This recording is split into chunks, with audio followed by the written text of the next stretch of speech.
Salut tout le monde, alors aujourd'hui une petite vidéo sur une mise à jour qui vient d'arriver. Cette mise à jour je l'ai eu un peu en retard et en plus de ça je l'ai forcée, donc merci à Nuno et tu te reconnaîtras pour m'avoir montré l'astuce pour forcer une mise à jour. Alors je vais zoomer un peu l'écran. En gros, pour forcer une mise à jour quand vous ne l'avez pas encore reçue, vous allez sur cet onglet là, logiciel. Regardez, logiciel, et vous descendez et là c'est marqué vérification de la mise à jour. Hop, et le message il disparaît, donc je vous le refais là. Voilà. Et en fait, avant que ce message disparaisse, il faut absolument que vous alliez là et que vous switchiez comme ça les deux options entre standard et avancé. Donc là, il a disparu. Concrètement, ça veut dire qu'il n'y a rien à rechercher. Mais normalement, le message il doit rester dans vérification. Et là, vous recevez la mise à jour qui est en attente en fait sur votre véhicule. Donc première chose. Maintenant, je vais vous montrer la mise à jour qui se trouve ici. Donc note de mise à jour. Il s'agit de la 2022 24.6 avec trois principales nouveautés, mais vous allez voir, il y en a un peu plus que ça. Donc les profils Tesla. Donc concrètement, ça fonctionne comme un iPhone. Vos profils vont être enregistrés directement sur le cloud de Tesla en gros.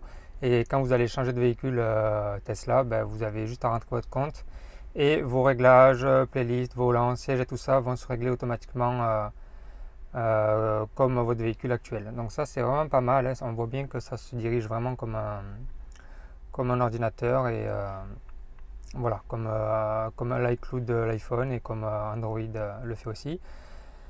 Deuxième mise à jour, la caméra d'angle mort. Donc concrètement, la caméra d'angle mort, c'est quand vous mettez le clignotant, en fait vous voyez les angles morts côté droit et côté gauche. Et en fait ces caméras-là, vous pouvez tout simplement les déplacer sur trois positions, donc en bas et en haut à droite.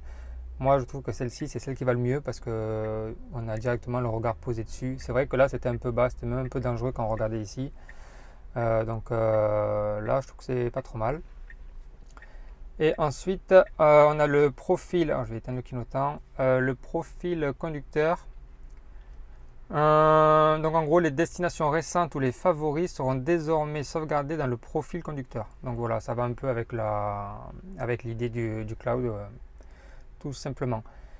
Ensuite, on a d'autres nouveautés que j'ai remarquées, qui ont été notées autre part en fait. Quand vous mettez une destination, admettons, on va mettre au pif. Vous voyez que maintenant, en fonction de l'itinéraire, la circulation est affichée directement sur le trajet lui-même et pas à côté. Avant, c'était comme ça. Donc, je vous le mets.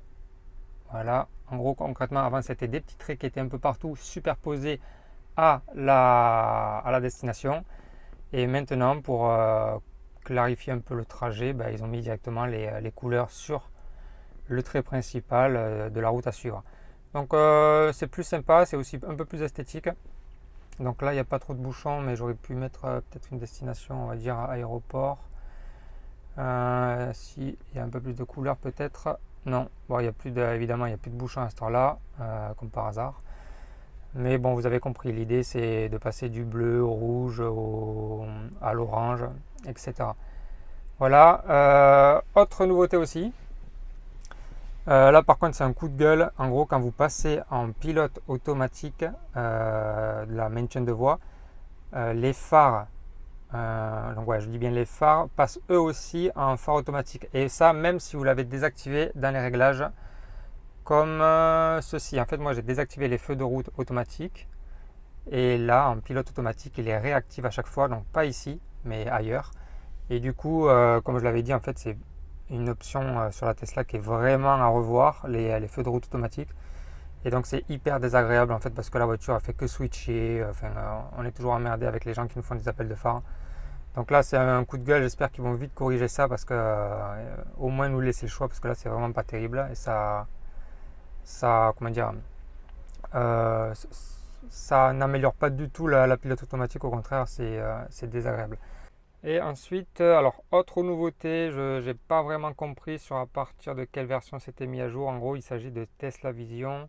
Ça modifie normalement un peu le comportement de l'autopilote.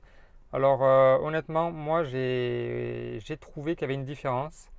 Je ne sais pas si c'est une bonne ou une mauvaise différence, mais j'ai trouvé que le comportement de la voiture sur la route avait changé. J'ai l'impression que c'est un peu plus souple sur les virages, que la voiture a un comportement un peu plus naturel. Je sais pas, qu'elle se balance un petit peu comme le ferait un humain. Je ne sais pas si de votre côté vous avez ressenti ça aussi. En tout cas, voilà, je pense que c'est une bonne chose. En tout cas, ça va dans l'amélioration de l'autopilote. Voilà, donc ça, ouais, je suis curieux d'avoir votre avis là-dessus. Du coup, ça s'appelle Tesla Vision. Donc vous me direz si vous en savez plus ou si c'est juste une impression que j'ai eue. La pression des pneus qui se trouve dans l'entretien, en fait, quand la voiture roule, vous avez la pression en temps réel. Quand la voiture est arrêtée, apparemment, il ne peut pas calculer la pression, donc il vous dit en gros la pression recommandée à froid et à l'avant et à l'arrière. Donc ça, on peut aussi le retrouver sur l'application. Et en gros, les barres que vous allez voir ici quand vous êtes à l'arrêt, c'est les barres dernièrement connues en fait. Voilà, c'était la pression dernièrement connue. J'espère que je me suis bien fait comprendre, c'est un peu du chinois.